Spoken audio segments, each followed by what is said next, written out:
کارمندان مؤسسه دولتی کانال خواجه قرغان حشر عمومی تشکیل نمودند. این حشر روز شنبه هفته گذشته به خاطر تازه نمودن افلاس‌های کانال خواجه قرغان گذرانیده شد. نزدیک 30 نفر کارمندان این مؤسسه دولتی تا نصف روزی تقریباً 4 کیلومتر کانال را پر از افلاس‌ها تازه نمودند. برای تازگی کانال خواجه قرغان نقشه چهاربینی‌های ترماهای زمستانی هست. ما هر سال از ماه نوامبر تا ماه اپریل هر سال همه شبکه‌های آبدهی را ما با تکنیک‌ها میشه که تکنیک دستنوراست بوده که جاهای با دستی خوی دستی تازه نموده و موسم آبدهی تیار میشیم. حاضر ما پوره با موسم آبدهی تیار هستیم.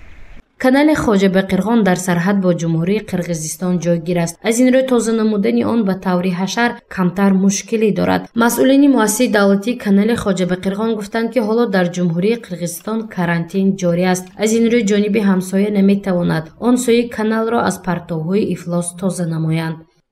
این مسئله ما کاربری کرده ایستادیم، هر وقت نظارت کرده میستیم. از طرف جمهوری قرقیزستان بعضی پرتوها پرتاخته میشد. حاضر از سبب آنکه کرانتین هست در جمهوری قرقیزستان ما را برای اون طرف گذاشتن نمیمونند، اجازت نیست. همین سبب ها در طرف جمهوری قرقیزستان کمتر پرتوها نمودار شده ایستاده است. لیکن از طرف حدود جمهوری تاجیکستان همه جا تازه با نظارت کردیم. در یک ماه یک بار ما یکم شنبه اولین شنبهگی اعلان کرده با کارگران برای یک نظارت دیده میگذاریم تازگی حدود کانال را. آغاز هفته گذشته یعنی سنه 30 مارت گروه کاری شعبه اطلاعاتی خبر در اساس شکایت ساکنان کوچه به نام توختبای اسکندروی جماعت آوچی قلعه گزارش آماده کرده بودند. محتوای آن موجود بودن افلاس‌ها در داخل کانال خواجه قرغان و مشکلات تازه نگهداری این کانال بود. از بس که این کانال سرحدی است، تازه نگهداری آن به ذمه هر دو جانب می باشد.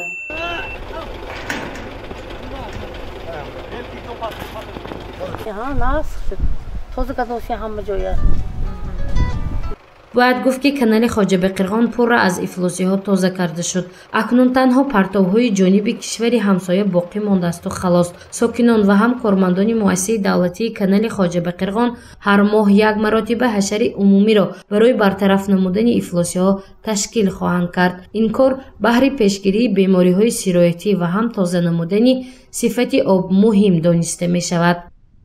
آب در کانال خواجه قرغان از دریای خواجه قرغان وارد می شود که در حدود جمهوری قرقیزستان واقع می باشد. سوی خواجه قرغان از حدود جمهوری قرقیزستان به مسافه 90 کیلومتر آمده بعد به کانال خواجه قرغان داخل می شود.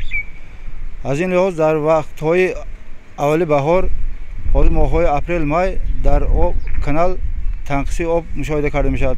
برای آنکه جمهوری قرقیزستان در سری دریا جایگیر شده است، آب میگیرند استفاده میبرند. بعد از 10-15 ماه بعد که به دریا آب بسیار وارد میشد، تامینات آب بهتر میشد.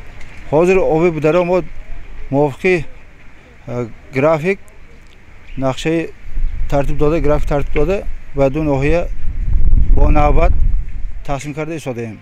باید تاکید کرد درازی کانال خواجه قرغان 29.6 کیلومتر را تشکیل می دهد. کانال مذکور دو ناحیه باباجان غفورов و جبار رسولov را با آب پولیزی تامین می نماید. از آب این کانال نزدیک 9000 گکتار زمین های کارم آبیاری کرده می شود. از این پس به تازگی اطراف کانال مذکور هم ساکنان محل های دهه آچقلعه و هم کارمندان مؤسسه دولتی کانال خواجه قرغان اهمیتی بیشتر می دهند تا صفت آب و هم تازگی محیط زیست به حالت سانیتاری و اپیدمیولوژی جوابگوی باشد.